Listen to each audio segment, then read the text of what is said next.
Samantala, naglabas ng bagong memorandum ang Department of Education or DepEd Bicol na istriktong pinagbabawalan ang mga empleyado ng kagawaran na sumali sa anumang partisan na political activities.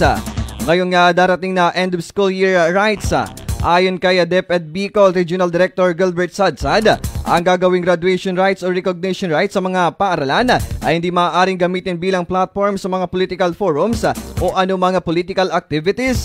Alinsunod dito sa DepEd Order No. 9 Series of 2023 o Implementing Guidelines of the Conduct of the End of School Year Rights.